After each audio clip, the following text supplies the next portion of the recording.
Me perdí algo.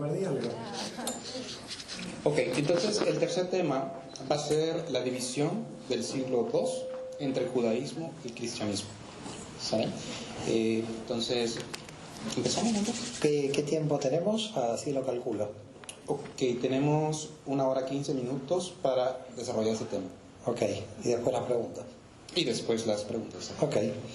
Bueno, en principio, ¿quedaron preguntas de la mañana? Porque como seguimos, ¿ya no tienen preguntas de todo lo que sucedió a la mañana o sí?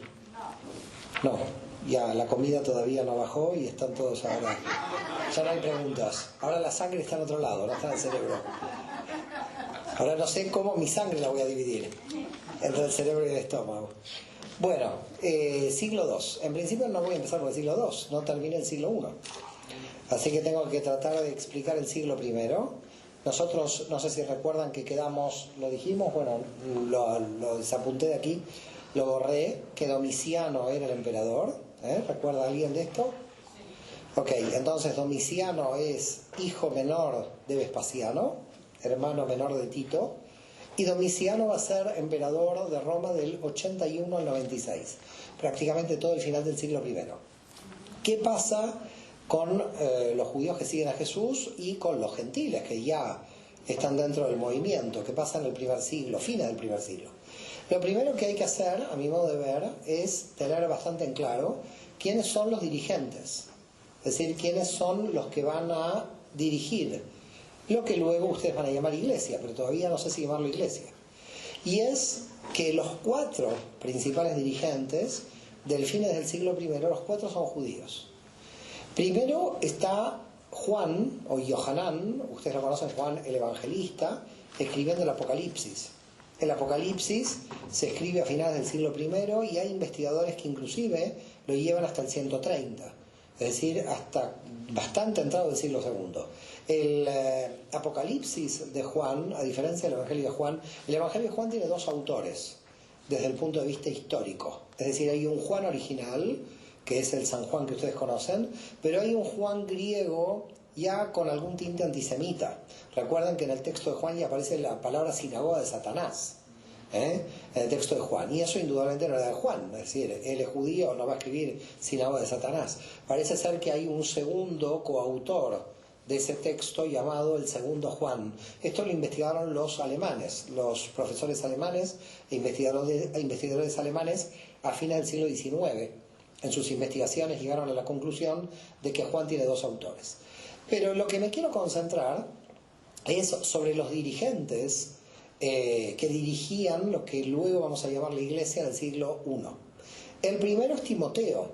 Timoteo, recuerdan que había sido circuncidado por Pablo, hijo de madre judía. Timoteo va a ser obispo de Éfeso, va a ser el jefe de la comunidad de Éfeso, y va a ser de la comunidad de Éfeso casi hasta el 99. Es decir, que en realidad Timoteo va a ser casi toda la mitad del siglo I el jefe, y queda claro que entonces el primer obispo de Éfeso es judío. El segundo autoridad, que lo dijimos, con respecto a la guerra judía, fue Simeón, el primo de Jesús. Siendo primo de Jesús también era judío. Y él fue obispo del 62 hasta el 107. Estamos hablando de 45 años. ¿Ok? 45 años. Un hombre que según la tradición murió con 120 años. Aproximadamente. Así que no sabemos en qué, pero 45 años estuvo bajo la jefatura. Quiere decir que la comunidad de Éfeso con el judío Timoteo, la comunidad de Jerusalén con el judío primo de Jesús, San Simeón. Tenemos en Roma San Clemente Romano. Aquí hay alguien misericordiosa. Gracias. Tenemos a San Clemente Romano. Digo San Clemente Romano porque hay una diferencia con Clemente de Alejandría, que es un filósofo del siglo II. Y Clemente Romano, y yo dije, hay una sorpresa con respecto a la iglesia de Roma, lo dije a la mañana, sorpresa que vamos a traer, que creo que no sé si lo dije en algún audio, pero por lo menos que entiendan bien cuál es el motivo por el cual el orden de sucesión supuestamente papal no es tal. ¿Ok? Es decir, ¿cómo lo sabemos? Que quede claro. Primero que todo, tienen que saber algo, digamos, no había cónclave ni reunión de cardenales en aquella época. Entonces, la pregunta del obispo de Roma, cómo va a ser elegido. Primero que todo, en la tradición, ustedes saben que el obispo de Roma se lo designa a Pedro, pero Pedro nada más llegó a Roma para ir a morir. Entonces, claro, nunca estuvo en Roma, casi siempre estuvo en Jerusalén. Así que decir obispo de Roma ya es como parte de la tradición. En realidad, el discípulo de Pedro en Roma era Clemente Romano, que se llamaba Clemente ben Yehudá, hijo de Judá. Queda claro que Clemente ben Yehudá, siendo ben Yehudá, era un hijo de judíos. Tengo una anécdota con respecto a esto muy bonita, que me pasó con una persona amiga que me invitó, bueno, estaba ya en Roma, no me acuerdo, no fue invitación, pero me encontré con una persona amiga de la prelatura del Opus Dei, que me había invitado a la iglesia de San Clemente Romano en Roma. Entonces, yo ya que conocía la investigación de que era Clemente ben Yehudá, que Clemente ben Yehudá escribió lo que se llama las pseudo-clementinas, ahora voy a hablar de este libro. Bueno, más que libro, es un pequeño documento. Las pseudo-clementinas, para los que la quieran ver, está en PDF abierto en internet, así que si apuntan pseudo-clementinas la buscan en Google. Cuando llegué a Roma, la anécdota es que me llevaron a la iglesia de Clemente Romano. La verdad que me parece que me habían llevado ahí, no estoy recordando si era porque la iglesia de Clemente Romano estaba en el barrio más antiguo cristiano en Roma. En Roma, no sé si han visitado Roma, está el gueto, es decir, el barrio judío, y enfrente el barrio cristiano. No sé si han estado en Roma. Ahora saben por qué enfrente está el barrio cristiano, porque también el barrio judío. Es decir, el barrio judío de un lado quedó judío y el barrio judío del otro lado se hizo cristiano, que es donde predicó Pablo. Es decir, en una parte del barrio judío donde predicó Pablo se hizo cristiano, y el gueto que quedó judío sin la prédica cristiana. Entonces es curioso que la gente no sabe por qué el barrio cristiano está enfrente del barrio judío. Está solo enfrente del barrio judío porque todo era barrio judío en el siglo I. Y entonces me invitan a la iglesia de San Clemente Romano, bajo a la tumba de Clemente Romano y hago el Kadish en hebreo. No sé si saben lo que es el Kadish, es la oración hebrea por los muertos. Y el joven del Opus Dei me mira, ¿qué está pasando aquí? ¿Cómo el Kadish? Le dije, estoy honrando aquí a un muerto judío. ¿Cómo un muerto judío? San Clemente Romano. Entonces fuimos arriba de la iglesia y le dieron la historia de la iglesia, que dije que quizás pensé, a ver, ¿lo ocultarán? No lo ocultarán, porque a veces tampoco se sabe exactamente en lo que te dan, ¿no? Y no ocultaron nada. Decía, bueno, Clemente Romano era un judío y el hombre se quedó como mudo, no sabía que era judío, estaba contento que yo le recé a su mártir y todos contentos. Bueno, la cuestión es que entonces tenemos Timoteo, San Timoteo, judío, obispo de Éfeso, tenemos a Juan escribiendo el Apocalipsis, tenemos a San Simeón, primo de Jesús, y tenemos a Clemente Romano, hijo de Yehudá. Por lo tanto, podríamos decir que a fines del siglo I, los dirigentes que dirigían lo que después vamos a llamar la iglesia, los 4 eran judíos. Lo cual implica indudablemente de que los judíos que participaban en el movimiento de creencia en Yoshua como Mesías, no se sentían que estaban en otra religión. Se sentían que estaban dentro de un movimiento interno dentro del mundo judío. Estamos a fines del siglo I, todavía no estamos dentro del siglo II. ¿Esto qué implica? Que indudablemente seguían entrando judíos al movimiento de Yoshua, creyendo en Yoshua, pero no creyendo que estaban entrando una religión dividida, sino creyendo que estaban entrando un grupo interno en el interior dentro del mismo judaísmo. ¿Estamos de acuerdo? Además de lo que comentamos con respecto a Domiciano, que es la relación de esos sobrinos nietos de Jesús, que ya los vimos, con Domiciano sucedió también otra situación muy curiosa con la familia del emperador. No sé si conocen lo que sucedió con Flavio Clemente, Flavia Domitila y sus hijos. Flavia Clemente y Flavia Domitila eran 2 primos de Domiciano, y estos, bueno, ella no, en realidad el primo era él, y Flavio Clemente, que era cónsul del Imperio Romano, de la familia de Domiciano, es decir, de la familia de los Flavios, de alguna manera el emperador se entera, su primo, de que esta persona se convirtió. No voy a decir ahora qué, porque ahora viene la sorpresa. ¿Cuál es la sorpresa? Que Domiciano lo llama y le dice, ¿usted se ha convertido a la fe del Dios de Israel? Entonces dice, sí, yo creo en el Dios de Israel y en su Mesías Jesús. Así contesta Flavio Clemente ante su primo el emperador. Entonces dijo, bueno, muy bien, a usted lo vamos a crucificar al primo. Yo no querría tener un primo así. Tengo primos mejores, la verdad. Te vamos a crucificar, a tu mujer la mandamos a las legiones romanas, así que se perdió ahí violada por las legiones romanas, y a los 2 hijos menores los dividieron en 2 familias diferentes, para que desaparezca la familia. Pero ¿dónde está lo curioso de esto que estamos contando? Que Flavio Clemente, Flavio Domitila y sus hijos están en el Santoral católico. Es decir, si usted quiere ir a ver en el Santoral católico, va a encontrar Flavio Clemente, Flavio Domitila con sus 2 hijos en el Santoral católico. Ahora, si usted va a los libros de historia judía, los va a encontrar como mártires del pueblo de Israel. Quiere decir que yo leo en la historia judía del siglo I que Flavio Clemente, Flavio Domitila y sus hijos son mártires judíos. Y una persona católica los tiene en Santoral. ¿Qué pasa? Queda claro que esta gente se salvó seguro. Lo tenemos los 2. No me diga, está contenta la señora. Quiere que la crucifiquen como el primo de él. Está tan contenta que quizá.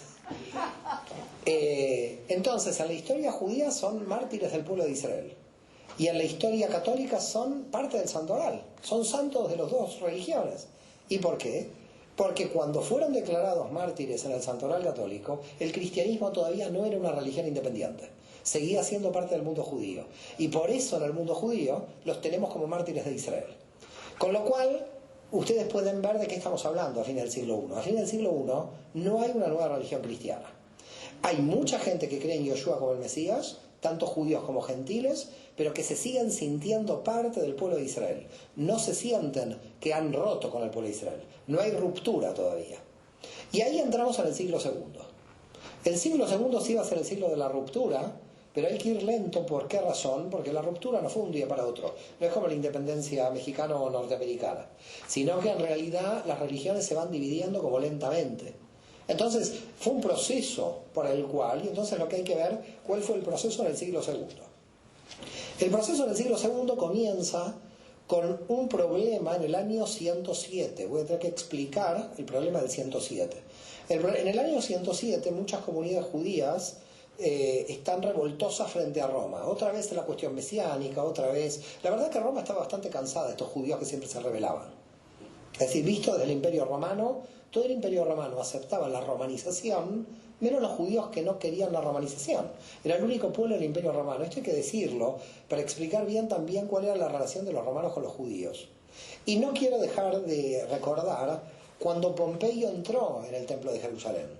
Porque cuando Roma conquistaba un territorio, tomaba a los dioses de ese territorio y los ponía en su panteón. De ese modo, ese pueblo se sentía identificado. Esa estrategia del politeísmo romano la tomó luego la Iglesia Católica, agarrando santos de un pueblo y de otro y poniéndolos en el santoral. Así que el santoral más o menos funcionó en cierto modo como el panteón pagano. ¿Okay?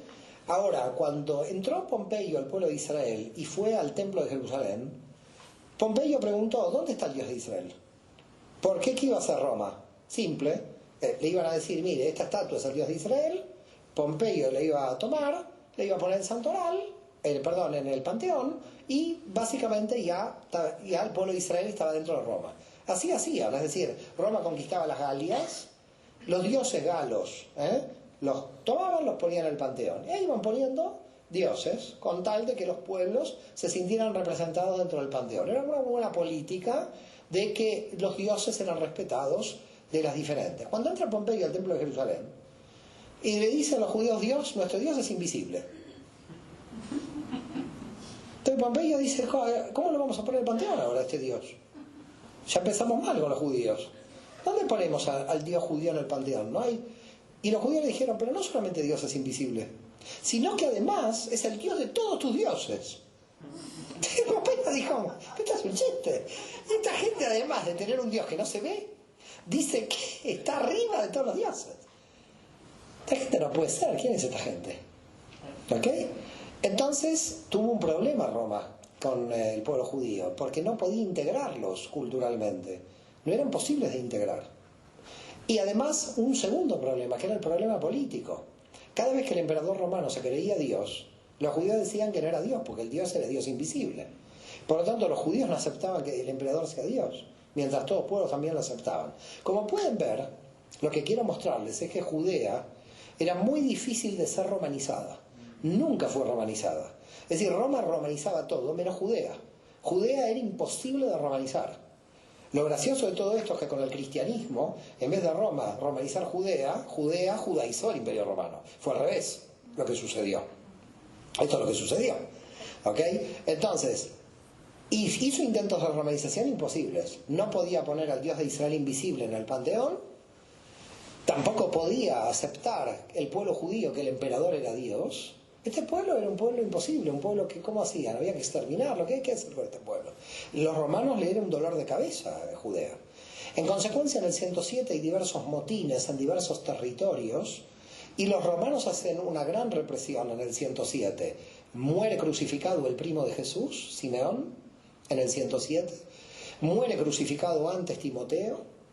Muere crucificado San Evaristo, que también Evaristo, después de Clemente Romano, va a ser obispo de Roma también con padre judío, es decir, producto de un matrimonio mixto, y mueren muchos dirigentes judíos y judeocristianos de todo el imperio.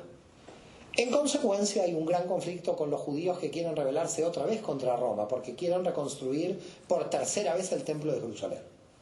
Y hay un imperio, que es el Imperio Parto, para que ustedes tengan más o menos una idea de dónde está el Imperio Parto, está donde está Irán hoy. Los partos son como de alguna forma, los herederos de los persas. Y el Imperio Parto estaba en la zona de Irán, Irak, y el Imperio Parto quiere atacar Roma, el Imperio Parto quiere llegar al Mediterráneo. Y dice, ¿cómo vamos a llegar al Mediterráneo? Dicen los partos. Mira, hay un pueblo que siempre se está rebelando contra Roma, que son los judíos. ¿Por qué no utilizamos a los judíos para llegar hasta el Mediterráneo? Dijeron los partos. Bueno, buena idea. Entonces los partos se comunicaron con la gente judía y dijeron, nosotros, si nos dan el apoyo el pueblo judío, los partos, nosotros vamos a prometer reconstruir el tercer templo de Jerusalén. Entonces, cuando nosotros ataquemos al Imperio Romano, ustedes judíos se tienen que rebelar contra Roma. Este es el pacto. ¿Okay? ¿Le queda claro? Cuidado que a partir de aquí van a entender por qué es el cristianismo, así que estén atentos. Esto parece un tema de geopolítica, pero van a ver las implicancias que tiene esto. El Imperio Parto ataca en el año 114. En ese momento el emperador romano era Trajano. ¿Ok? Trajano es un emperador que dice, bueno, voy a luchar contra los partos. Entonces junta las legiones romanas y va hacia el Tigris y el Éufrates. Cuando Trajano, ya con las legiones romanas, está en el Tigris y el Éufrates para enfrentar a los partos que se vienen de Irán, de Persia, Judea se levanta contra Roma, desde el otro lado. Entonces las legiones romanas quedan con los partos adelante y Judea detrás. Pero en el 114 no solamente se levantó Judea contra el Imperio Romano, se levantaron todas las comunidades judías de Egipto, Asia Menor, Cirenaica, Grecia. Hubo una revuelta judía internacional. Esto cambia mucho las cosas. En la guerra del 66, que hemos explicado a la mañana, la rebelión judía fue en Judea y los judíos del resto del mundo estaban tan tranquilos en Roma.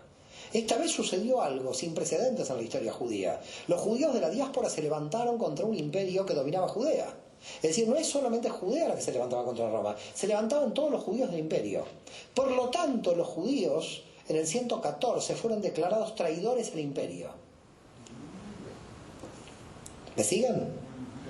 La guerra fue de 3 años, desde el 114 al 117. Y Trajano murió en medio de la guerra. Quiere decir que Trajano no pudo concluir la guerra contra los partos. Al no poder concluir la guerra contra los partos, asumió su boy, porque Trajano era homosexual, tenía como pareja Adriano. Y Adriano sube como emperador, y Adriano dice, yo no puedo luchar contra los judíos y contra los partos al mismo tiempo. ¿Qué hace Adriano en el 117? En cuanto sube al poder, promete al pueblo judío la reconstrucción del tercer templo de Jerusalén. Con lo cual, los judíos dejaron de combatir a Roma. Y entonces Adriano fue contra los partos y en 3 años le ganó. En el año 120 de nuestra era, año 120, los partos son derrotados, vuelven las fronteras al mismo lugar, así que todos los muertos en vano, como siempre en las guerras. ¿Ok? Vuelven las fronteras al mismo lugar y los judíos contentos de que va a reconstruir el templo de Jerusalén. Y empiezan los trabajos de reconstrucción del tercer templo. Se mueve un ladrillo, un mes. Se mueve otro ladrillo, otro mes. Y de repente los judíos van viendo que este es un chiste, porque no va muy rápido la construcción. Es decir, pasan 5 o 6 años y ahí se hizo un pequeño torre, que es lo que se llama la Jerusalén de Adriano, que la visitamos ahora. El que vaya a Israel puede visitar la Jerusalén de Adriano, que son 3 ladrillos. No sé, ¿lo han visitado? Usted lo ha visitado. Vio que no es mucho. Bueno, es eso lo que hicieron más o menos en 10 años, que llevaban un ladrillo, iban y venían. Dijeron, esto es un chiste. Esto no se está mintiendo, Adriano. Adriano se está mintiendo. Dice el pueblo judío, se acabó, vamos a la tercera guerra. ¿Quién la va a declarar la tercera guerra? Entonces se levanta en el 132 Bar Kokhba. Entonces en el 132 Bar Kokhba se levanta, viene un rabino muy importante de Israel del siglo II, Rabí Akiva, y Rabí Akiva dice, Bar Kokhba es el Mesías de Israel. Otro Mesías más. Si faltaba alguno, venga. Bar Kokhba es el Mesías. Y dice Rabí Akiva, es el Mesías, vamos a la guerra. 3 años de guerra contra Roma. Del 132 al 135, a consecuencia de una guerra que no había terminado antes. Era la promesa de Adriano. Bueno, en el 135 Judea es arrasada por las tropas romanas. Es decir, es aniquilada esa rebelión. Estamos hablando de la tercera. La primera fue la guerra del 66, que terminó con la destrucción del segundo templo de Jerusalén. La segunda, que fue contra Trajano, que terminó con la promesa de Adriano de reconstruir el tercer templo. Y ahora la tercera, que terminaba ya con una matanza increíble, otros 500, 600.000 judíos muertos, una cosa de locos. Y en el 135 entran las legiones romanas y conquistan Judea definitivamente. ¿Qué declara Adriano? Primero declara que la circuncisión estaba prohibida. Declara que el Shabbat está prohibido. Y declara además de que Judea ya nunca más se va a llamar Judea, sino se va a llamar Filistea. Y Filistea en latín va a ser Palestina. Aparece el nombre de Palestina por primera vez. Eso quiere decir Palestina, Filistea, que aparece en el 135. Por ese motivo, cuidado también les digo, y muchas personas reiteran habitualmente y dicen la Palestina en tiempo de Jesús. No existía la Palestina en tiempo de Jesús. Esto es como decir los Estados Unidos en tiempo de los indios. No existía Estados Unidos. ¿Se entiende? Palestina como nombre aparece en el 135, luego de que se destruye la tercera rebelión. Esto es muy importante. El tercer templo no se reconstruye. Jerusalén es llamada Elia Capitolina, es decir, se le pone un nombre en latín, totalmente ya deja de llamarse Jerusalén. Y ahora Adriano, donde estaba el templo de Jerusalén, pone al dios Júpiter. Y donde dice la tradición que había un templo que oraban al profeta y Mesías Yoshua, ponen al dios Mercurio. Y gracias a que Roma puso al dios Mercurio, sabemos dónde está el Santo Sepulcro. Porque nadie sabe que el Santo Sepulcro lo tenemos gracias a Mercurio. Es decir, no a Mercurio, pobre, Mercurio no existe, sino a Adriano, que metió al dios Mercurio en el Gólgota. Y dijo, aquí, cada vez que vengan a rezarle a Yeshua, le van a rezar a Mercurio. Y cada vez que los judíos vengan a rezar no muro, sino al templo de Jerusalén, ya quedó muro, van a rezarle al dios Júpiter. Y esto no se llama más Jerusalén. Es decir, Adriano quería terminar con los judíos, ni con el nombre de Judea, ni con el nombre de Jerusalén, ni con todo. Ahora vamos a la reflexión, dejo la historia judía, porque quiero hacer la reflexión de los gentiles y judíos que están en el movimiento de Yeshua. Miren la siguiente situación ahora. Imaginen que uno de ustedes es un romano del siglo II. Cualquiera de ustedes es un romano del siglo II. Un romano del siglo II que va a participar de una comunidad judía que cree que Yoshua es el Mesías. ¿Estamos de acuerdo? Había muchos. Bueno, este romano del siglo II lee los salmos, está contento, no se tiene que circuncidar, porque ya Pablo le dijo que por la fe estaba tranquilo. Pero él ve de que el pueblo judío se levanta contra Roma como traidor. Estas comunidades, de su mayoría gentil, ya no pueden denominarse judías. Porque estas comunidades, si se denominaban judías, en realidad pasaban a ser traidoras del Imperio Romano. Roma sospechaba por la rebelión en la época de Trajano y Adriano de que los grupos de judíos y gentiles que seguían a Yoshua estaban dentro del mundo judío. Por lo tanto, hay una cosa muy misteriosa. El obispo Telésforo, octavo en el orden de sucesión papal romana, cuando lo mata Adriano en el 136, dice, es a consecuencia de ser parte de un grupo judío. Quiere decir que cuando vino la represión contra los judíos de parte de Adriano, mataron a los jefes religiosos de todas las iglesias, porque Roma consideraba que las iglesias eran comunidades judías. Por lo tanto, en esa época, entre el 130 y el 140, las comunidades mayoritariamente gentiles, de gente sin circuncisión, tomaron la decisión de llamarse cristianas y no judías, para que los romanos no los vean como traidores al imperio. Quiere decir que las comunidades de gentiles, romanos, griegos, si seguían sintiéndose parte del propio judaísmo, eran ahora sospechosas políticamente de levantarse contra el Imperio Romano. Por lo tanto, la razón de dividirse más el cristianismo de su matriz judía fue para que los romanos no sospecharan de que los cristianos pertenecían al judaísmo y se rebelaran contra el mundo judío.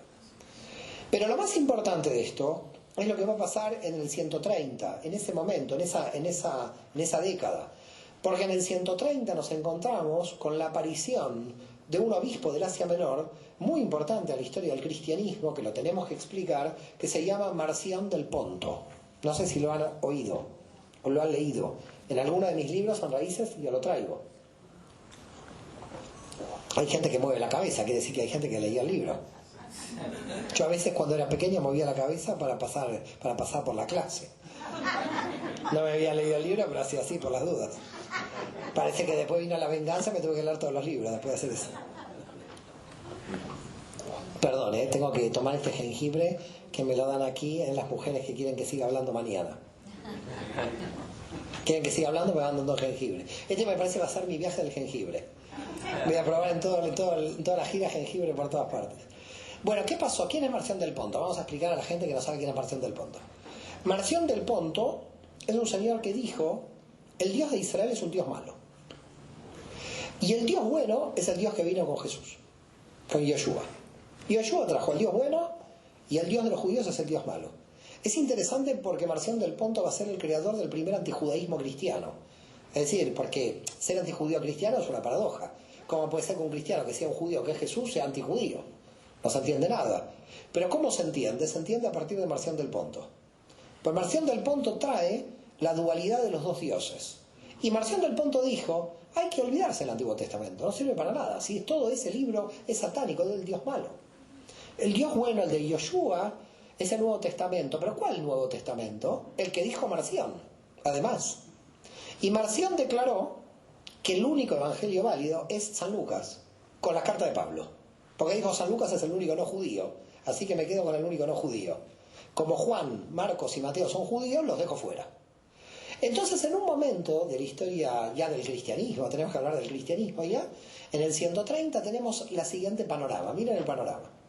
Tenemos a Marción creando la iglesia marcionita, con muchos miles de cristianos que le siguen, es decir, que se vuelven marcionistas, pero que son cristianos marcionistas, que solamente rezan con el evangelio de Lucas y las cartas de Pablo.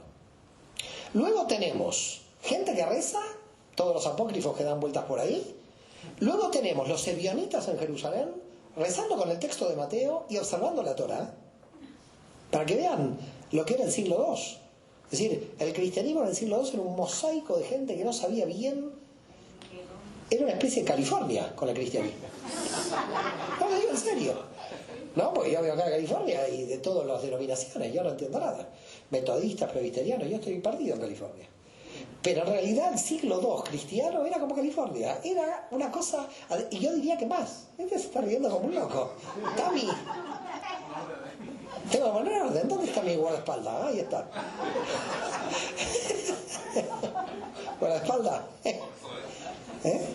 Mira, tengo un poco de poder y ya me pongo loco, mira. Qué problema el poder, ¿Qué vale, otra vez jengibre. Bueno, en consecuencia, tenemos una variedad de cristianismos muy diferentes unos de otros. El cristianismo de Alejandría, que entiende de que la cabeza de la iglesia es San Marcos, que luego va a dar lugar a la iglesia copta. Tenemos el cristianismo de Antioquía, tenemos el cristianismo marcionita. ¿Qué piensa cada cristianismo? ¿Qué está pasando? Lo que pasa es que el cristianismo se podría medir en el siglo II entre el alejamiento o el acercamiento a la fuente judía. Es decir, los ebionitas están totalmente cercanos a la fuente judía por observancia de la Torá. Los cristianos en Roma y Alejandría se están alejando, pero no renuncian al Antiguo Testamento. Y Marción directamente renuncia. Pueden ver como los dos extremos. Los ebionitas con San Mateo, poniendo San Mateo dentro del texto bíblico. Los marcionitas anulando el Antiguo Testamento y quedándose como Nuevo Testamento el Evangelio de Lucas. Y Roma sin todavía definirse de cuál va a ser el canon, porque todavía no hay una definición del canon. Lo que sí queda claro es que lo que se plantea por primera vez es que aquí hay otra nueva religión, porque ya hay un nuevo canon. Si hay un nuevo canon y hay una nueva religión. Por ese motivo, si el Islam aparece con el Corán, hay una nueva religión. Y por ese motivo muchos grupos cristianos no entienden que los mormones sean cristianos, sino que son otra religión, porque tienen otra revelación. Entonces habría que empezar a definir cuándo hay una nueva religión. Desde todo punto de vista, una nueva religión se configura cuando hay un nuevo canon. Esta sería la base. Con los ebionitas no hay una nueva religión, porque San Mateo, como dijimos, está con el Antiguo Testamento. Es una continuidad. Entonces, con los ebionitas no puede haber una nueva religión.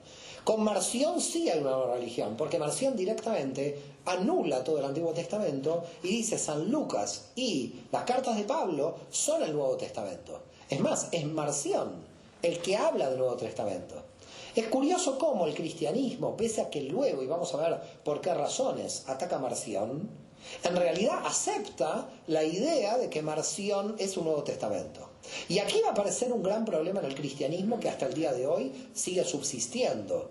Y es que Marción, al decir que el Dios de Yeshua era un Dios que no era el Dios de Israel, crea lo que se va a llamar la teología del reemplazo. Es decir, ahora el nuevo Israel es Israel en serio, porque aceptó a Yeshua como Mesías.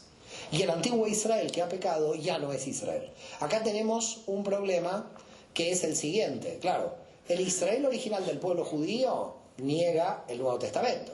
Por lo tanto dice, los judíos somos Israel. Pablo dice, los judíos son Israel, pero la alianza se expande en los gentiles. Y Marción va a decir, el Israel antiguo no es Israel, sino que ahora nosotros somos Israel. No sé si queda claro todo el problema que hay. Habría tres posiciones. Los judíos que dicen nosotros somos Israel, y lo que hace Pablo es invento de Pablo. Lo que dice Pablo, ¿qué es? Israel es el verdadero Israel, como dicen los judíos, pero yo expando las fronteras a los gentiles y los gentiles pueden entrar por la creencia en Yeshua. Y luego Marción, que dice, el que no cree en Yeshua no es Israel, porque los que no creen en Yeshua no son Israel. Hay tres posiciones, quedan claras, creo que las tres posiciones. Año 140, Roma, muere Adriano, hay todo ahí un grupo dentro de Roma que empieza a pensar ya cómo realmente dividirse del judaísmo. Es decir, hay una conciencia ahora en Roma de decir, vamos a tener una estrategia de dividirnos del judaísmo de manera intencional. Es decir, hasta ahora no había intenciones de división, pero ahora ya hay una intención de división, vuelvo a reiterar, a consecuencia de la última tercera guerra judía, para que los romanos entiendan que no son traidores al imperio los cristianos. ¿Hasta aquí me van siguiendo? ¿Todo bien? ¿Cómo están? Otra vez la mujer de Lot. La mujer de Lot es mucha gente. Están haciendo la digestión, no sé si los ves, que hay gente que va dormitando. ¿Sabes lo que me pasa en los viajes a Israel? Cuento algo que es muy interesante. Yo estoy hablando en el bus de la historia judía y la gente va durmiendo. Inclusive hasta gente que ronca. Entonces digo, ¿para qué voy a seguir hablando si toda esta gente está durmiendo? Entonces para el micrófono y dice, por favor siga hablando si duermo. Como cuna, quieren que hablen como cuna.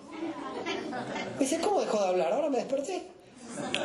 Pues yo tenía que seguir hablando, así sigo durmiendo.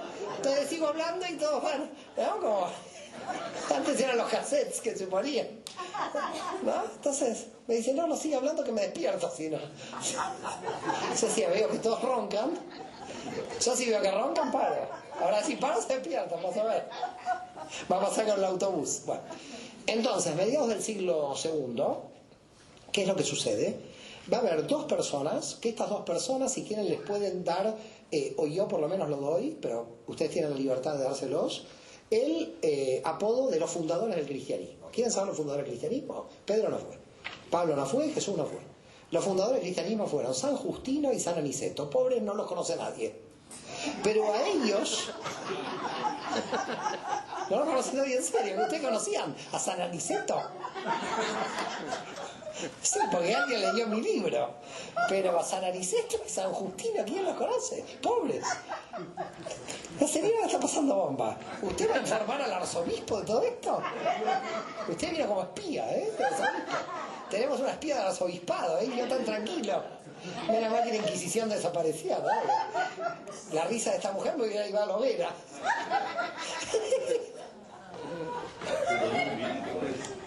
San Justino y San Aniceto. ¿Quién conoce a esta gente? Bueno, esta gente son los creadores del cristianismo.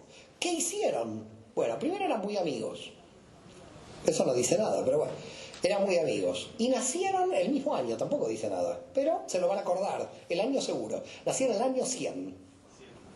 Así que se lo van a acordar para siempre. San Aniceto y San Justino nacieron los dos en el año 100. San Aniceto nació en Siria. Quiere decir que era de las comunidades cristianas bien orientales. Estaban cerca de Judea, de las primeras comunidades judeocristianas.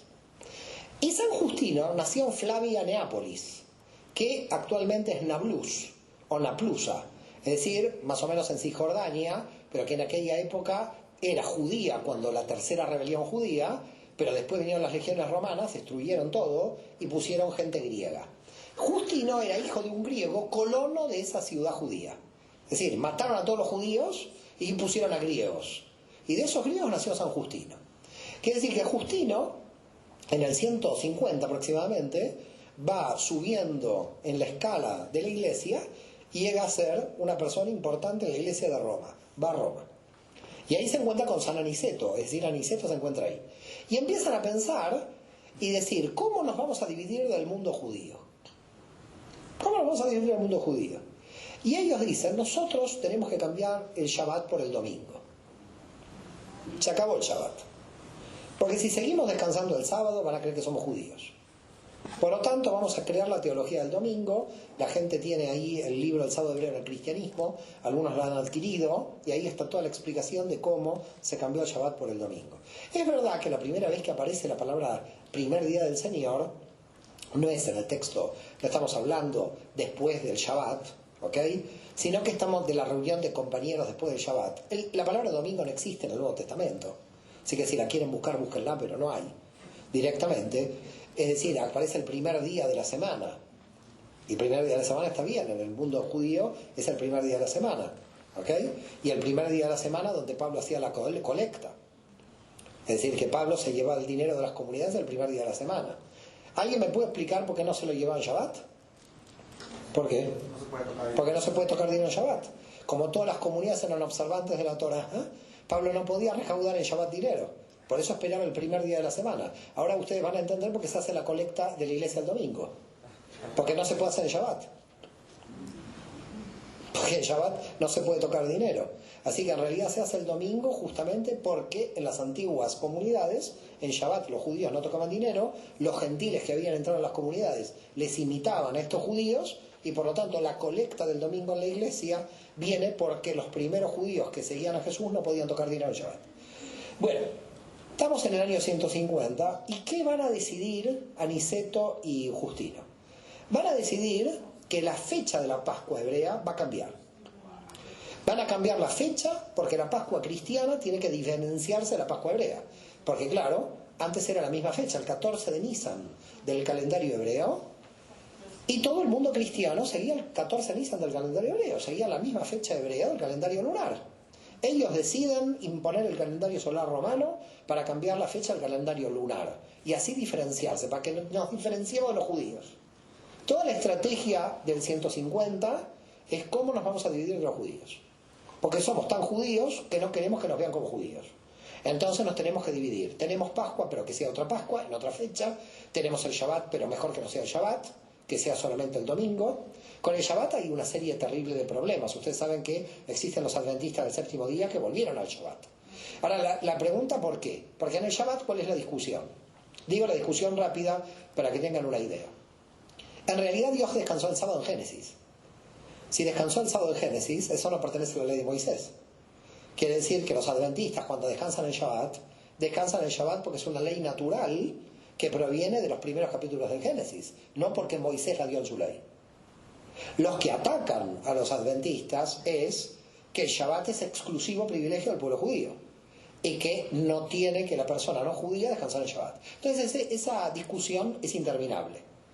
Seguimos en discusión. Los cristianos en las comunidades siguen debatiendo qué hacer. Hay gente que dice hay que volver al Shabbat y hay gente que se mantiene en el domingo. ¿Okay? Porque claro, San Agustín y San Aniceto al domingo lo llevaron de domingo de resurrección, es decir, lo pasaron a la resurrección como a todos los domingos, para que se recuerde la resurrección, y también porque hay una idea mística judía del octavo día.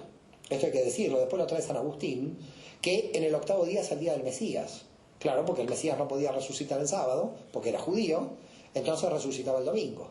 Entonces el cristiano festeja el domingo, lo conmemora en recuerdo de la resurrección de Jesús del octavo día, es decir, después del séptimo. Por eso del 8 tiene un componente mesiánico, un componente místico muy importante como número, no porque sea el infinito, no tiene nada que ver. Entonces, ¿qué hace Justino? Escribe un libro que se llama Diálogo contra Trifón. En realidad, Trifón no es un nombre habitual, seguramente es el nombre del rabino Tarfón. El rabino Tarfón es un rabino muy importante del Talmud, en la tradición oral hebrea. ¿Por qué estoy citando el libro Contra Trifón de Justino? Porque al principio, en el primer capítulo de ese libro, Justino lo que va a decir es: me encontré con un grupo de judíos que estaban debatiendo sobre las consecuencias políticas de la rebelión contra Roma. Pero como esos temas políticos no me interesan, yo no intervine. Esto es algo muy importante. Una de las cuestiones centrales que hizo que el cristianismo se divida es no intervenir en las cuestiones políticas judías. Porque si un cristiano intervenía en esas políticas judías, indudablemente era traidor al Imperio Romano, y Roma lo podía ver como judío. La idea era que no participara de los debates. En esa obra de San Justino, el primer capítulo nos da la prueba fehaciente de que Justino marca distancia de los debates políticos de Judea, que no quiere mostrarle al Imperio Romano que ellos ahora tienen esa preocupación de liberar Judea del Imperio Romano, que la preocupación de los cristianos ahora era el reino de Dios y no de un reino terrenal que iba. Entonces sucedió una cosa muy interesante. En el siglo I el cristianismo nace, pero Roma no se entera. ¿Por qué no se entera Roma de que el cristianismo nace? Porque el cristianismo nació dentro del mundo judío, quiere decir que no lo ve como una nueva religión.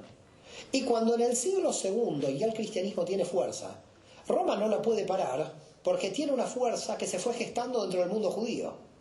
Es decir, que en realidad la fuerza que va a tener de germen el cristianismo, Roma no la va a ver como una nueva religión porque va a estar como camuflada en principio dentro del marco del judaísmo. Y si los judíos pedían Judea en su independencia contra Roma, ahora los cristianos iban por todo el imperio. Es decir, ahora a Roma se le complicó más la cosa con la nueva fe. Porque al final la vieja fe, entre comillas, el judaísmo, lo que pedía era Judea. Y nada más. Ahora el cristianismo lo que pedía era la transformación religiosa del Imperio Romano. Los romanos se asustaron. Dijeron, estos van por el imperio. Es decir, cuando el cristianismo salió del huevo judío, para llamarlo de alguna manera, los romanos dijeron, esto es mucho más peligroso que el judaísmo. Porque el judaísmo lo único que pretendía era la independencia judea.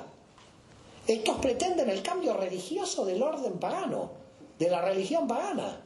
Estamos ante un peligro mayor. No sé si lo pueden ver. Dijeron los romanos, estos no tienen patria. Estos van por el imperio. Con lo cual se dieron cuenta de que los judíos eran como una anécdota, que ahora se venía el problema real, pero todavía no se veía tan claramente. En consecuencia, en el 165 muere Justino, en el 166 muere Aniceto, y los dos ya logran el cambio de la fecha de Pascua.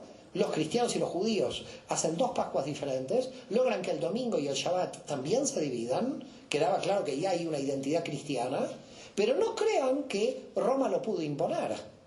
Por eso aparecen todas las comunidades del Asia Menor y del Oriente que van a Roma y dicen: nosotros vamos a seguir la costumbre del Pesaj judío. Dicen los cristianos del Oriente: nosotros no vamos a hacer la Pascua hebrea según el calendario romano. Ahora es curioso que cuando luego los protestantes van a aceptar la Pascua cristiana, lo que están aceptando es un cambio papal. Porque fue un papa, San Aniceto, el que cambió la fecha de Pascua. ¿Estamos de acuerdo? La señora se está riendo más ahora, ya la suya ya está pasando bomba, ¿no? Acá no queda títere con cabeza. Ni los rabinos, ni los evangélicos, ni los católicos. Por eso no informe al arzobispo, porque no va a saber qué informar. ¿Me va a quemar en la hoguera? Lo va a quemar a usted porque le va a informar al arzobispo. Bueno, lo vamos a perdonar al arzobispo, no se preocupe. Bueno, en consecuencia, en el 165 muere Justino, en el 166 Aniceto, y sube otro personaje que tampoco lo van a conocer, pues un nombre rarísimo, pero que los cristianos le tienen que decir aleluya a este hombre. Eleuterio. San Eleuterio.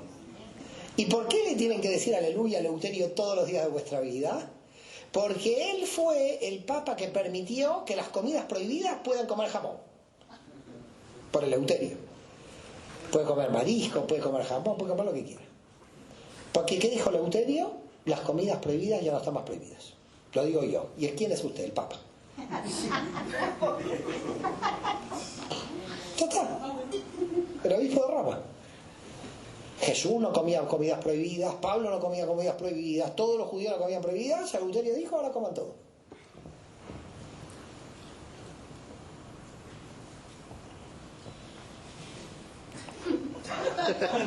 Mira cómo me miro.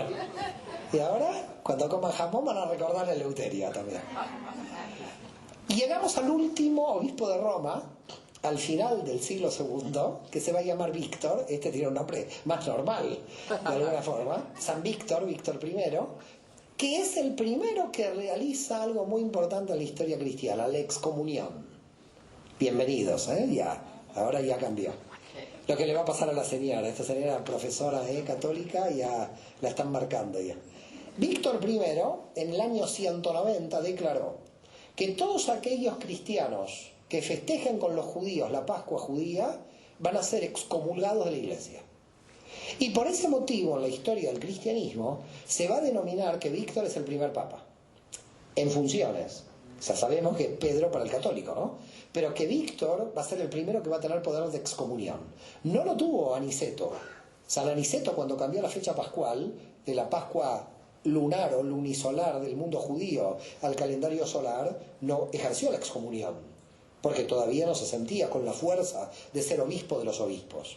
El que se declara obispo de los obispos es Víctor I en el año 190. Por eso, entre el 189 y 199 podemos decir que se crea el papado. Se crea la fuerza de que el obispo de Roma se crea él mismo como una autoridad sobre los demás obispos. Mientras tanto, la pregunta es: queda claro que en el siglo II la división es prácticamente total. Entramos al siglo III. ¿Qué problemas aparecen? Bueno, el problema principal que aparece entre el siglo II y el siglo III es que es un cristiano. Para los ebionitas de Jerusalén, un cristiano es alguien que observa la Torá y cree que Yoshua es el Mesías. Para los marcionitas es un hombre que lee San Lucas y que cree que el Dios de Israel es un Dios diabólico. Y para Roma se cree que el Dios de Israel es el Dios del Antiguo y del Nuevo, y que con lo cual, entonces, ¿cuándo se forma el Nuevo Testamento? ¿Quién forma el Nuevo Testamento? En el año 177 lo forma el obispo de Lyon, San Ireneo de Lyon. Podemos hacer dos explicaciones de la formación del canon. Una explicación es la que da la Iglesia y una explicación es la que yo creo. Si quieren decimos las dos. O la de la iglesia sola, si yo estoy tranquila. Quiere las dos el Señor. Está contento, quiere las dos. La de la iglesia es así. San Ireneo puso todos los evangelios en una mesa. ¿Estamos de acuerdo? Y 4 luces vinieron y enfocaron a los evangelios. Una luz a Lucas, una luz a Juan, una luz a Mateo y una luz a Marcos. Y Ireneo dijo, Dios ha dicho que son los 4. ¿Estamos de acuerdo? Esto es la explicación de la iglesia. ¿Cuál es mi explicación? Los más convenientes para la iglesia. Estos son los 4 que mejor entendían de que no tenían problemas. Porque los otros tienen serios problemas. No quiero entrar aquí a hacer una conferencia de los apócrifos y de todos los problemas que tienen los apócrifos a la vista de la teología cristiana tradicional, pero que sepáis que tienen muchos problemas. Quiere decir que los que menos problemáticos serían considerados serían estos 4. Crean lo que quieran, yo no tengo ningún problema, pueden creer también que bajó la luz, o pueden creer lo que yo digo. La cuestión es que se creó el canon. Creado el canon en el 177, y el canon quiere decir que entraban todos los libros que ustedes conocen, menos uno. La epístola a los hebreos de San Pablo, que empezó a dudarse si era de Pablo o no. La carta a los hebreos de Pablo se dudó desde que se armó el canon hasta el concilio de Nicea del 325. Porque muchos decían que no era de Pablo. Y otros decían que era de Pablo. Y ahí le daban todo el tiempo de Pablo, no, nadie sabía bien si era de Pablo o no. Viene el concilio de Nicea, dice, esta carta es de Pablo. Vienen los investigadores alemanes del siglo XIX que dicen, esta carta no es de Pablo. Quiere decir que nos damos cuenta ahora que la carta a los hebreos no es de Pablo. ¿Y por qué sabemos que no es de Pablo? Porque la teología de Melquisedec nunca Pablo la tomó en ninguna carta. Y la redacción de la carta es totalmente diferente. Quiere decir que cuando Ireneo de Lyon cerró el canon sin la carta a los hebreos, tenía sospechas de que esa carta no era de Pablo. Y entonces fue el concilio de Nicea el que, necesitado de la teología de Melquisedec, la pone. ¿Por qué se necesitó la teología de Melquisedec?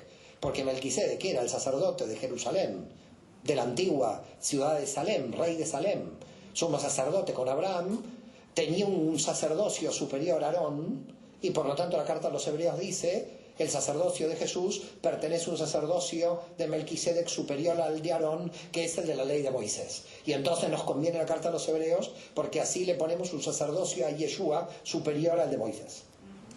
Entonces me conviene, si me conviene adentro. Pero queda claro que esa carta no es de Pablo. Siglo II, vuelvo otra vez a la pregunta ¿quién es cristiano? Porque el cristiano ebionita era uno que observaba la Torá y festejaba el Shabbat. El cristiano marcionita ya estaba descansando el domingo y creía que el Antiguo Testamento era el del diablo, del Dios de Israel que era un maligno. Roma, que declara que el canon es el que ustedes conocen, menos hebreos que queda en el aire. Y en consecuencia es muy difícil saber quién es cristiano en el siglo II. Y empieza el debate sobre la naturaleza de Jesús. Cristianos que dicen, Jesús es el Mesías pero no es Dios. Jesús es Dios y el Mesías al mismo tiempo. Jesús está abajo del Padre, Jesús está al lado del Padre. Nadie entendía nada. Nadie sabía nada. Porque hasta ahí el principal problema no era quién era Jesús en su naturaleza.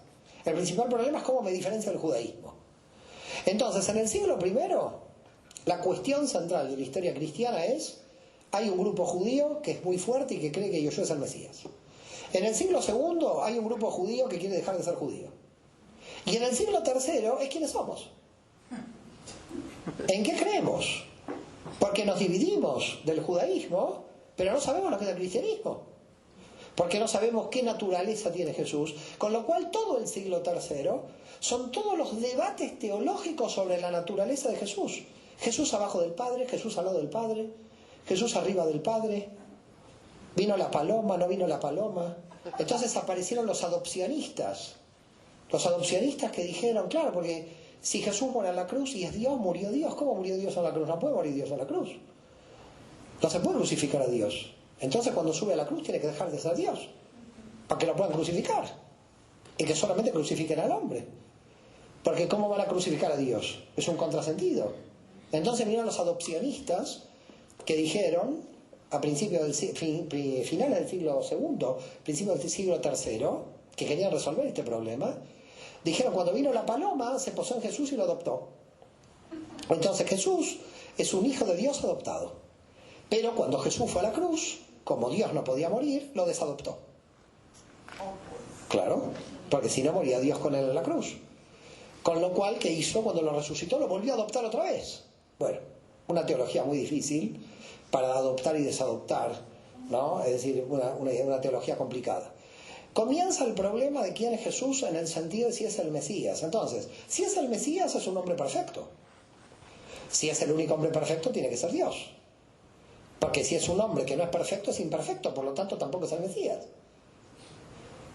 Si es el Mesías, si es un hombre imperfecto, entonces no es el Mesías, porque es imperfecto. Y si es el Mesías, si es un hombre perfecto, si es perfecto, es Dios. A ver si queda claro el problema. Si ese hombre es perfecto, es Dios. Si ese hombre es imperfecto, no es el Mesías. Si declaramos que es Mesías, es que estamos declarando que es perfecto. Y si declaramos perfecto, es que es Dios. Pero si declaramos que es Dios, nos vamos contra lo que él mismo dijo, que él dijo que no es bueno sino solo Dios. Pero entonces apareció la idea de que él era Dios y al mismo tiempo Dios Padre. Y se basaron en el texto de Juan de la encarnación. Dios encarnó en él. La pregunta es, desde el punto de vista judío, ¿nosotros creemos en la reencarnación? Claro, Dios encarnó también, desde el punto de vista judío. ¿Pero dónde? En el texto de la Torá. Es decir, que si a una persona judía tú me preguntas, ¿y Dios dónde está encarnado? En la Torá. Por eso para nosotros la Torá es sagrada, porque las letras de la Torá es la encarnación de Dios en el texto. ¿Se entiende lo que estamos diciendo? Y además, por otra parte, todos somos hijos de Dios, por lo tanto todos tenemos una encarnación. Pero la pregunta entonces, ¿cuál es la diferencia entre nuestra encarnación y esa encarnación? Esa sería la diferencia. Si no hay diferencia, no tiene sentido nada, y si hay diferencia, entonces la persona es cristiana. Pero empiezan a aparecer diversas escuelas. Una escuela que dice, no, Jesús nunca dejó de ser hombre. Era hijo de Dios, pero no hombre. Y aparece la escuela de Antioquía. La escuela de Antioquía con Pablo de Samosata. Y Pablo de Samosata dice, Jesús es el Hijo de Dios, pero no es Dios. Tiene naturaleza divina, pero no puede ser el Padre. Está el Dios Padre y luego Jesús. Eso dice la escuela de Antioquía. La escuela de Antioquía va a derivar en Arrio, en el arrianismo.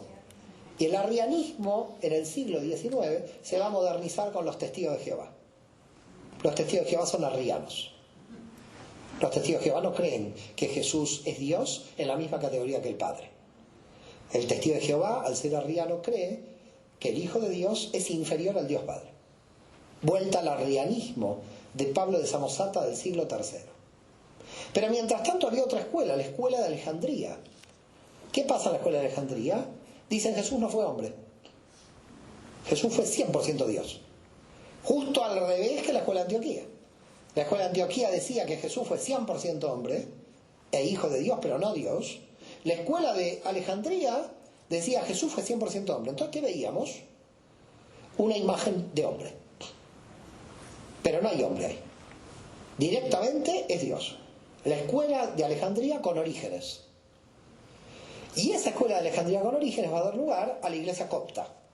Lo que van a llamar los monofisitas.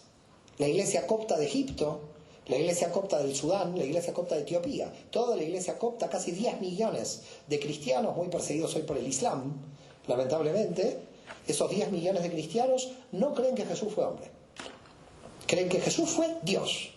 Entonces empezó a aparecer un lío de que había cristianos que creían que Jesús era hombre y no Dios. Cristianos que creían que era Dios y no hombre. Y había un lío, ¿qué era Dios? ¿Era hombre? ¿Era Dios? Entonces vino Roma y dijo, Jesús es hombre y Dios al mismo tiempo. Siempre Roma liquidaba el asunto. Roma dijo la doble naturaleza. 100% hombre, 100% Dios. No entra en la cabeza, te vuelve loco. 100% hombre solo no es Dios. 100% Dios no es hombre. Es 100%, 100%. Esta gente es muy hereje, todos se ríen acá. Qué falta de respeto. Voy a llevar a los obispos en serio. Esto es una cosa de locos.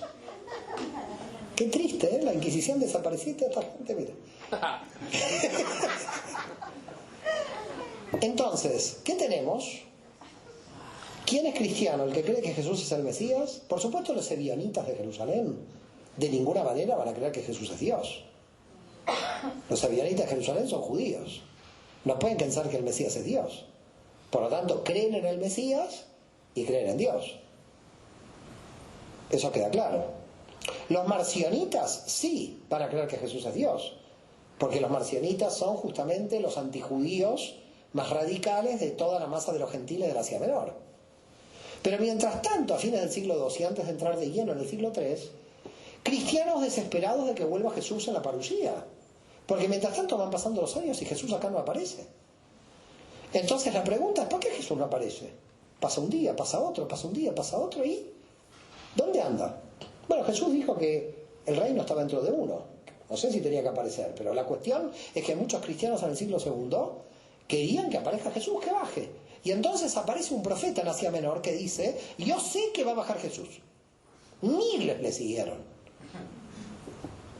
Miles de personas le siguieron. Él con dos profetisas. Dos mujeres profetas que andaban ahí profetizando. Llega y le ponemos el día. Este hombre se llamaba Montano. Creó el montanismo, lo pueden buscar en Google. Y Montano dijo, nosotros sabemos cuándo va a volver Jesús. La gente dejó sus casas, dejó todo lo que tenía. Viene Jesús, se termina la historia. Dejó todo, subió a las montañas de la Anatolia, llegó la hora, llegó el día, no llegó nadie. Un desastre fue. Miles de personas mal, esperanzadas de que venía. Montano dijo que se había atrasado, porque ¿qué va a decir Montano? Lo matan ahí. Y en consecuencia esta gente desesperada. Quiere decir que todavía había movimientos proféticos que lo que querían era estar ante la espera inminente. No querían construir una estructura, una institución. ¿Quién habría hablado de la institución? El Señor que está ahí con el tema de la institución. Con Montano había un movimiento profético de gente que no quería establecer una institución cristiana. Lo que quería es prepararse para la espera de Jesús. Espera la parusía de la segunda venida. Claro, los judíos en general, con el tema de la parusía, han creado una teología de crítica. Con la parusía, si se necesita a Jesús por segunda vez, ¿por qué no vino todo y lo hizo en la primera? Esa sería la crítica, digamos, inicial, ¿no? Se inaugura el reino, pero no se terminó el reino. Y entonces, desde el punto de vista de la teología judía, ¿por qué no se inaugura el reino directamente? ¿No? ¿Por qué se inauguró y por qué estamos esperando durante tanto tiempo, digamos, al reino? Esto llevó a muchos teólogos cristianos durante la historia a tener problemas con respecto al tema del reino y con respecto al tema del mismo Nuevo Testamento. Y entonces aparecieron pensadores que escribieron algunos libros durante la Edad Media tratando de pensar qué quiere decir el Nuevo Testamento, qué implicaba de que Jesús se retrasara tanto en la historia. Entonces apareció Joaquín de Fiore, allá por el siglo XI, donde Joaquín de Fiore va a hacer un libro que se llama El Evangelio Eterno. Lo escribió, pero no lo divulgó cuando vivía, menos mal, pues lo habían quemado. Y en el Evangelio Eterno, él escribió, hay 3 etapas en la historia humana. La historia del Antiguo Testamento es la historia de los judíos. La segunda etapa es la del Nuevo Testamento, que es la Iglesia. Y la tercera etapa es el reino, la caída de la Iglesia. Se murió, lo publicaron luego que se murió. A esto siguieron los joaquinitas.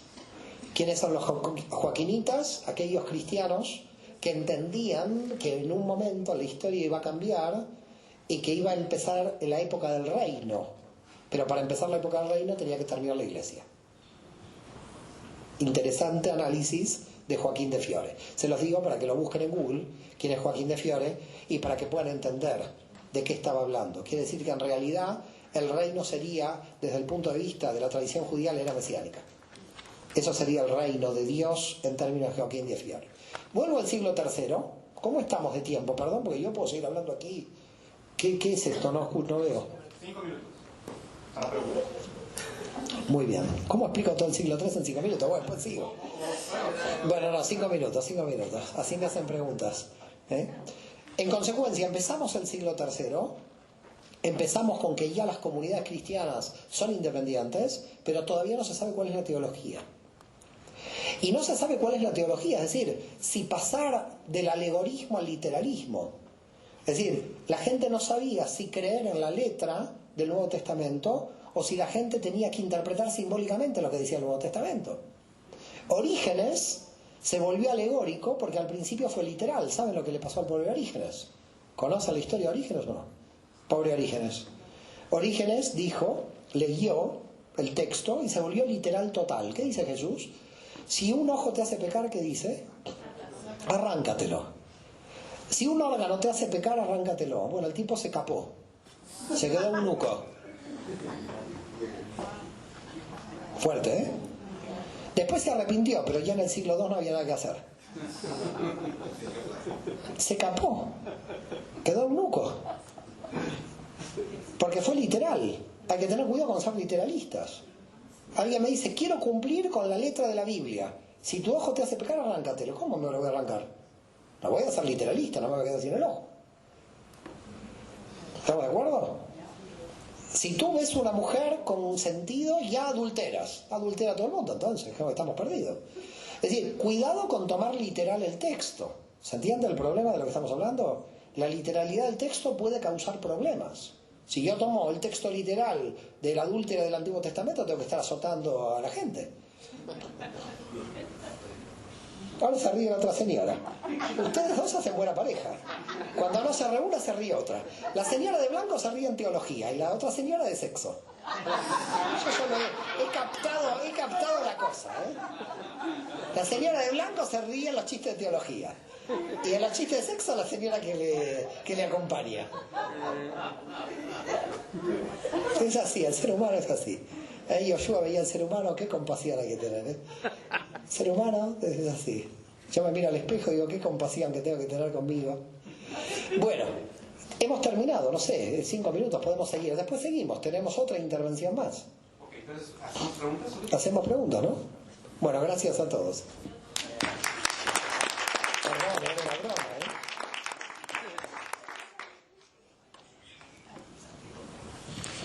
Ok, ¿qué les ha parecido hasta ahorita el seminario? Estaba bien padre, ¿verdad? Les dije que les iba a encantar. Ok, entonces, si quieren vayan preparando sus preguntas. Yo sé, puedo ver en ustedes que hay muchas preguntas que tienen. Nada más traten de formularlas bien. Si van a ser muchos que van a preguntar, pues que nos pase de 1 minuto el hacer la pregunta, ¿no? El exponerlo. Entonces, pues, ¿vas a pasar?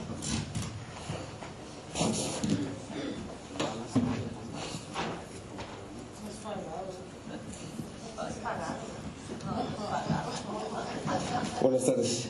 Buenas tardes. Mi pregunta simple, ¿los judíos netzaristas son los mismos que los judíos edomitas o hay alguna diferencia? ¿Edomitas? Ebionitas. Bueno, no conozco los nazaritas. Conozco los ebionitas. ¿Los nazaritas de qué siglo son? Al siglo I, tengo entendido, si no me equivoco.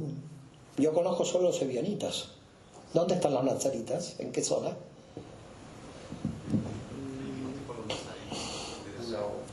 O nazarenos, o no sé si corresponde a lo mismo, no sé. A ver, los ebionitas, ¿puede ser que esté nombrando como nazarenos a los ebionitas? Lo que pasa es que hay unas corrientes que dicen que durante esos tiempos había el judaísmo nazareno, que vendría siendo pues los ebionitas, ¿no? Para mí deben ser los mismos ebionitas, deben ser los mismos. Me parece, no lo sé. ¿No? Tengo temor a que sea otro grupo y yo diga que son los mismos también, ¿no? No, por eso, no quiero decir son los mismos, porque a ver si son otros. ¿Estaban en otra región que no era en Jerusalén o no? No, ahí. ¿Estaban en Jerusalén? Sí. Mario, pudiera ser... Es que se va el hombre, no sé qué pasa. Pudiera ser que ya ves que el judaísmo le llama Notzri. ¿Se les decían a los ebionitas Notzri? Nosotros, digamos, los judíos llamamos a los cristianos Notzrim.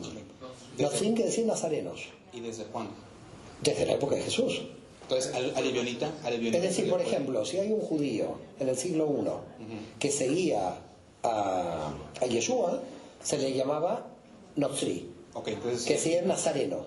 se aplicaría entonces que al Ebionita se le identificaba como un Notzri. Claro, lo que pasa que hay que tener cuidado, porque Ebionita era la designación cristiana porque nazareno no es solamente los ebionitas.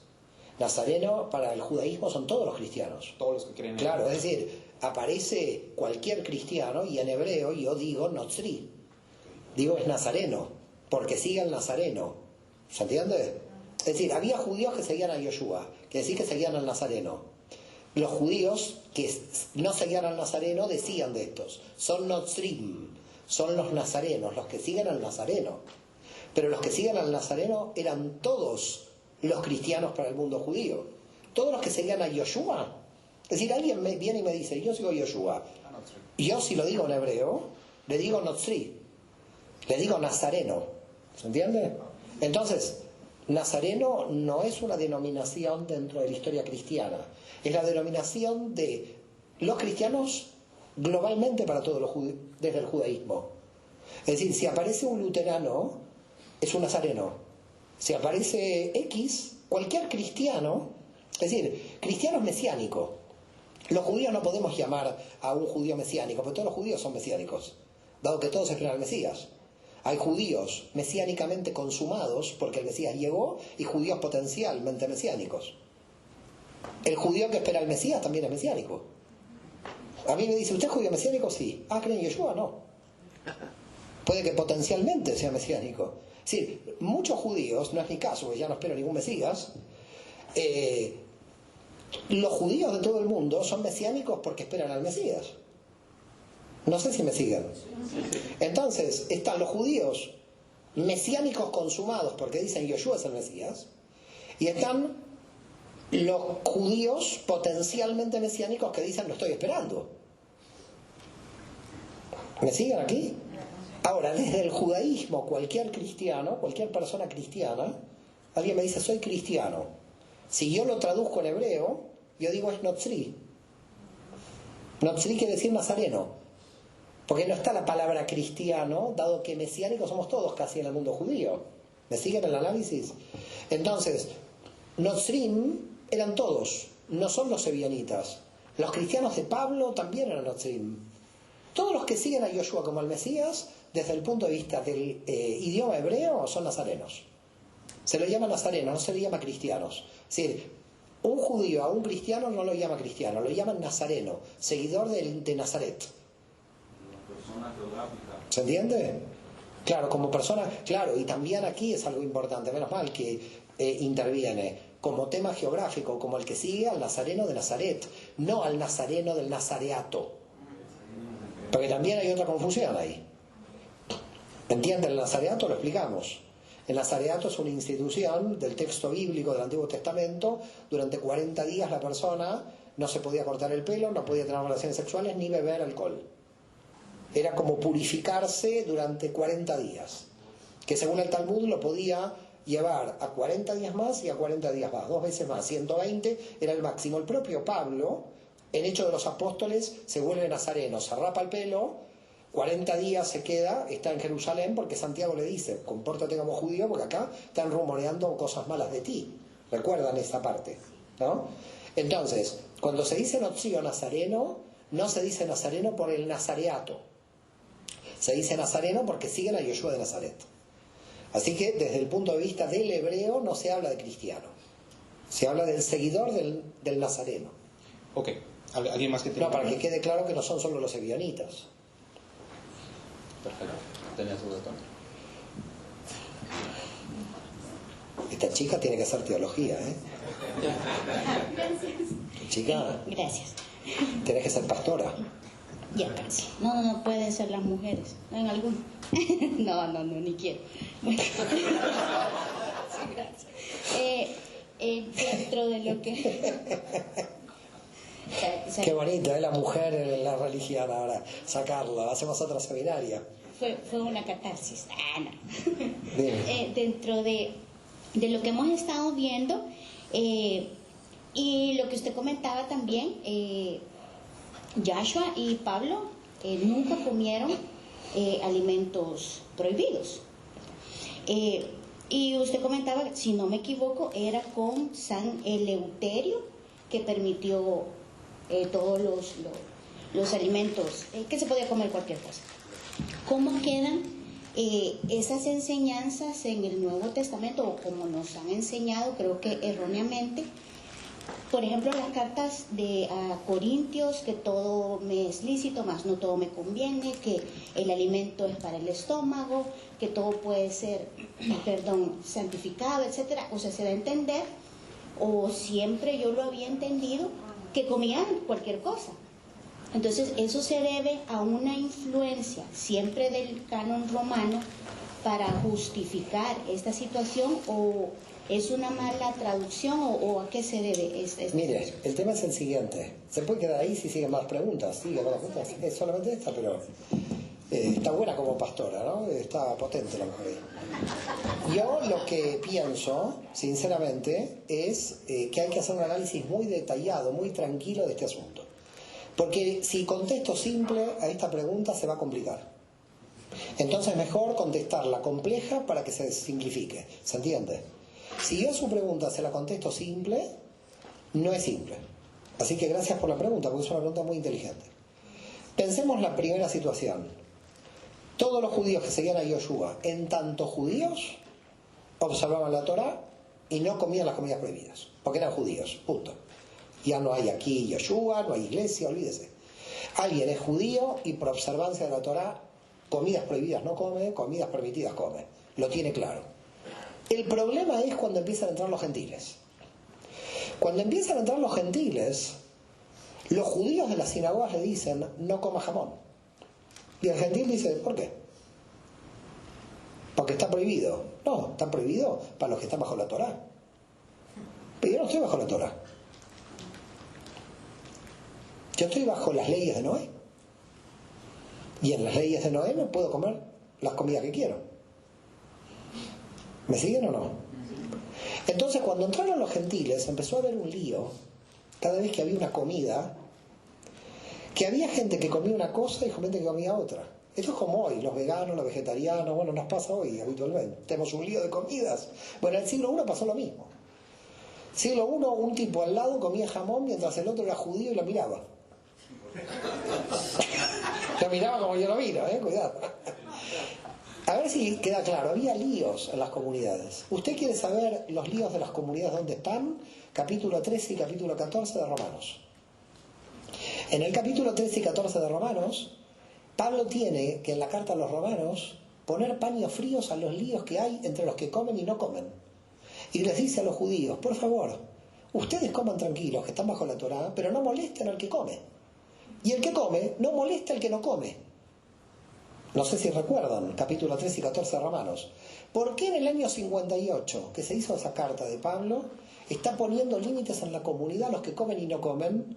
Porque como había judíos que, como judíos no comían, les decían a los gentiles que no tenían que comer. Entonces esos judíos le decían, tú no cumples la Torá. Y el gentil le decía, yo soy gentil, no estoy bajo la Torá. Había muchos líos en las comunidades. Pero los gentiles que entraron por todo lo que vimos a la mañana, no se sentían obligados a las comidas. Entonces, por eso es muy difícil contestar su pregunta, porque si yo lo contesto, observaban todas las comidas prohibidas, es mentira, y todos si no observaban es mentira. Los gentiles comían las comidas prohibidas, y los judíos no comían. Lo que pasa que en las comunidades judías orientales, cerca de Judea, como los primeros cristianos eran mayoritariamente judíos, esas comunidades no se llenaron de gentiles. Esas comunidades seguían observando las comidas prohibidas. Y las comunidades de gentiles eran los que estaban más alejados de Judea. Es decir, ustedes estaban en una sinagoga en Damasco. La sinagoga de Damasco estaba llena de judíos, casi no había gentiles, porque estaban cerca de Judea. Pero una sinagoga de Francia, de Lyon, que había 10 judíos, había 100 gentiles. A medida que usted se iba a Occidente, cada vez había más gentiles y menos judíos. A medida que usted está en Oriente, cerca de Judea, había más judíos, menos gentiles. Las iglesias que estaban más al Oriente, al tener más cantidad de judíos, observaban las leyes de prohibidas y no prohibidas. Y las que estaban más al occidente, estaba casi todo permitido porque eran gentiles. ¿Me está entendiendo? Por lo tanto, cuando sube Eleuterio, que está en el occidente, porque está en Roma, él dice, ahora permitimos todos y casi todos somos gentiles. ¡Epa! Casi todos somos gentiles en occidente. En Oriente todavía no, en Oriente casi todos eran descendientes de judíos, esas comunidades cristianas. Y por lo tanto, como descendientes de judíos, se sentían que tenían que seguir observando la Torá. Así que volvemos al problema, que no es que se puede generalizar. Usted tiene que entender que mientras en el norte de Italia había una comunidad cristiana que podía comer todo porque era de raíz gentil, en Israel había una comunidad que, siendo de raíz totalmente judía, observaba entera la Torá. Había mucha disparidad en el cristianismo del siglo II. Había mucha disparidad. Solamente que luego, como avanzó tanto la iglesia en Occidente, las comunidades de raíz judía quedaron en minoría, dado que la afluencia de los gentiles cada vez fue de Occidente. Pero tampoco se crea tanto. Cuando se realiza el concilio de Nicea del 325, de los 318 obispos del concilio de Nicea, 315 son de Oriente y 3 de Occidente. Así que a principios del siglo IV todavía el Oriente tenía mucha fuerza y Occidente casi nada. 3 obispos solo eran de Occidente en el concilio de Nicea del 325, lo cual demuestra que el Oriente era cristiano y el Occidente era pagano. Occidente era muy pagano y fue muchos años pagano, muchos siglos pagano. El que era realmente monoteísta era el Oriente. No sé si ahora le queda un poco más claro lo de la comida. No, de nada.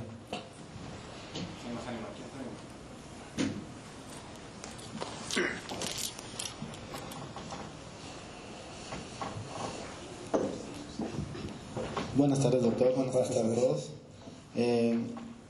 Una pregunta que nació ahorita acerca de todo lo que usted está explicando. ¿Cree usted de que la Iglesia Católica se aprovechó del Cádiz por los muertos para fomentar la idolatría a los santos?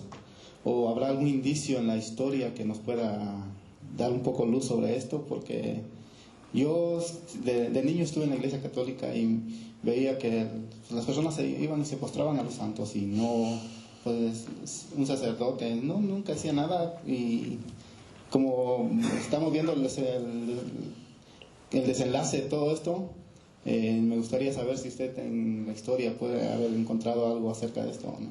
A ver, el tema del santoral como intermediación aparece en 3 libros que se escriben en la época de Adriano IV, entre los años 796 y 799. Entre el 796 y 799 la Iglesia Católica define qué es veneración y qué es adoración. Entonces, son 2 conceptos diferentes para un católico. Para un católico se venera al santo como intercesor con Dios y no se lo adora. Adorar solamente es a Jesús como parte de la Trinidad. Entonces, entre el 796 y 799 la Iglesia Católica sentó la base. Esto después uno puede estar en contra o a favor, ya. No estoy debatiendo el tema, estoy diciendo lo que dice la Iglesia Católica, queda claro. La Iglesia Católica dice que una cuestión es venerar y otra cosa es adorar. Venerar implica intercesión, implica que yo no adoro, sino que venero para que interceda ante Dios. ¿Estamos de acuerdo?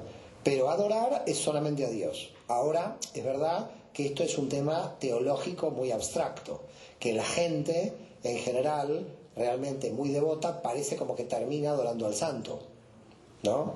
Entonces, claro, pero yo ahí no puedo hacer nada, porque ahí es lo que hace católico. El católico, si entiende que venera, lo está haciendo bien. Si entiende que adora, no. Yo te vas a acordar de Andalucía, cuando un andaluz me dijo, acá adoramos a los santos, como me dijo, a la Virgen del Rocío, pero no creemos en Dios, me dijo. No entendí nada. Me dice, creemos a la Virgen del Rocío, pero no creemos en Dios. Me quedé como... Pasa cada cosa, los seres humanos somos imprevisibles. Con lo cual, bueno, entonces yo marcaría la diferencia entre adoración y veneración en la teología católica. Luego alguien puede criticar la teología católica diciendo que la veneración es lo mismo que adoración. Y ahí yo ya no entro en esa crítica, porque se puede hacer la crítica, si se quiere hacer la crítica. Cuando uno venera, cuando uno adora. Es una cuestión totalmente interior. Si está ese santo intercediendo o le pide al santo. El católico le pide al santo, le pide a Dios a través del santo. Es que no lo sé. Ahí ya no sé. Ya la teología católica marca la diferencia. Luego el católico como feligrés lo que hace ya no sé. No sé si quedó claro el...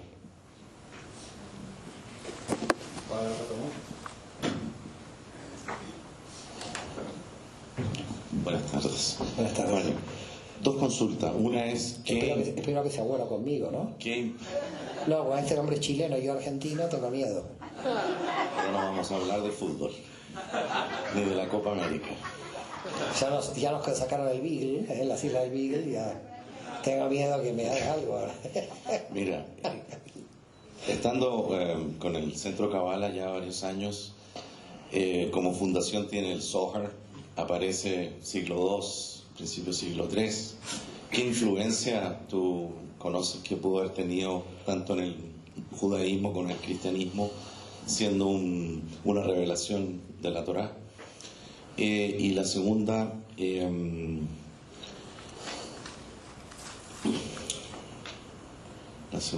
bueno, no, esa es... Empezamos con el Zohar. Si quiere que desee, y hasta que la recuerde. El tema es el siguiente. Bueno, el Zohar ya pertenece al seminario de mañana, pero nos adelantamos un poco a hacer el análisis. El Zohar hay un debate de cuándo fue escrito.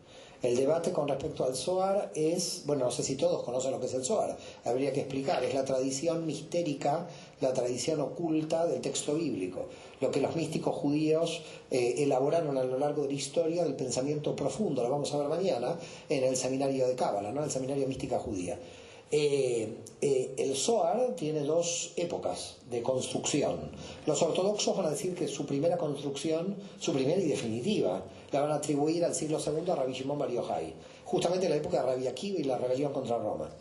Y luego la segunda construcción del Zohar va a ser en el siglo XIII con Moisés de León y un grupo de sabios en Guadalajara. Yo creo que son las dos, porque hay una base en el Zohar del siglo II muy pequeña, pero donde se construyó realmente el Zohar es en España en el siglo XII, como dice Gershom Scholem. Ahora, influencia del Zohar directamente sobre el cristianismo, tenemos como dos etapas. Una etapa que la vamos a ver mañana, digamos, de qué elementos en común hay entre la Cábala y el nacimiento del cristianismo, en cierto modo, el judaísmo rabínico, y otra es la influencia mayor que tuvo el Zohar en la Edad Media sobre el Renacimiento italiano, por ejemplo, sobre Pico de la Mirandola, sobre Reislin y sobre muchos del movimiento protestante inicial, con lo cual el Zohar, porque el Zohar se publicó por primera vez como impresión en Mantua en el año 1525, por lo tanto entró dentro del cristianismo intelectual, llamémosle, digamos, en la época del Renacimiento. Entonces, tenemos mística judía antigua relacionada con el nacimiento del cristianismo, que veremos mañana, y luego una influencia del Zohar que entra influenciando el renacimiento italiano. En ese momento del renacimiento italiano, algunas simbologías de la Kabbalah terminan entrando en el tarot y terminan entrando en la masonería. Es decir, todos estos movimientos espirituales que podríamos llamar marginales en Occidente, van a tener una influencia de la simbología de la Cábala, pero al entrar al mundo cristiano y perder su fuente en la raíz judía del hebreo, terminaron de alguna manera yéndose o desviándose de la Cábala original. Y por eso en el mundo cristiano la Cábala quedó tan sospechosa, porque cuando a un cristiano le decís Cábala empieza a agarrar miedo, primero por su desconocimiento de lo que es, y segundo, porque en realidad tiene la idea de los elementos de Cábala que le entraron al cristianismo en el Renacimiento y que entraron al tarot y a la masonería.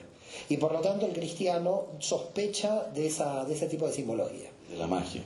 Sí, porque esa simbología fue muy atacada por la Iglesia Católica cuando se filtró. Entonces yo diría que Cábala y cristianismo tendrían dos momentos. También hay un momento intermedio que tendría que explicar, que es en realidad el siglo XIII, porque Abraham Abulafia, que lo vamos a ver mañana, influyó mucho sobre Ramón Llull. Y Ramón Llull fue un místico cristiano muy importante de Cataluña. Entonces tendríamos tres momentos de conexión entre mística judía y cristianismo. En la época del cristianismo original, mística antigua judía de la época del siglo II. Siglo XIII, influencia la mística de la cábala extática de Abulafia sobre la mística de Ramón Llull y sobre un teólogo católico que se llamaba Arnau de Vilanova, que poca gente lo conoce. Y luego, en el Renacimiento, la influencia del Zohar en los cristianos del Renacimiento del siglo XV. La segunda pregunta era, nombrabas que en la época de Jesús, como se le conocía Mesaya, habían otros grupos pequeños que aparecían con sus propios mesías. ¿Qué pasó con algunos de ellos? ¿Llegaron a tener popularidad?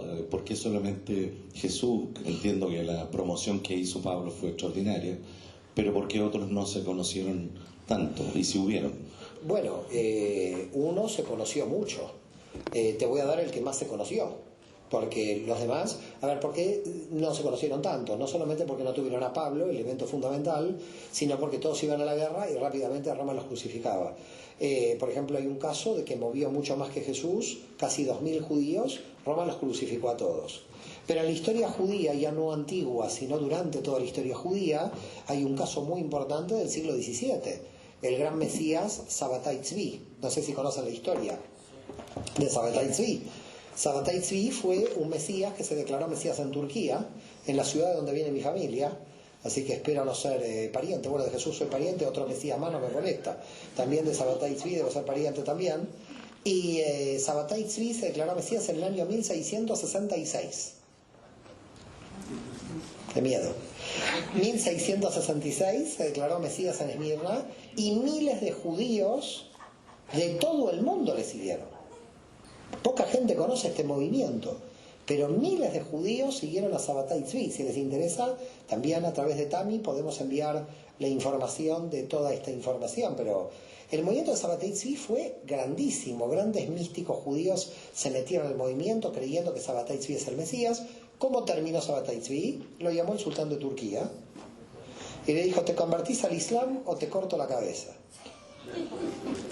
Y nadie tenía las ganas de Jesús de morir en la cruz otra vez, y dijo: me convierto al Islam. Este Mesías nos salió un poquito, no fue tan valeroso como el anterior.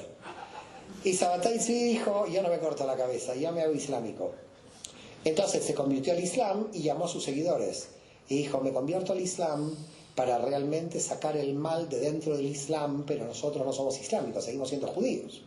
Entonces quedaron semijudíos, semicristianos, un poco como los marranos de la época de la Inquisición, que quedaron cristianos con costumbres judías, quedaron así. Miles de Turquía, entre ellos Kemal Atatürk, el fundador de la República de Turquía, que mucha gente no sabe que es descendiente de judíos.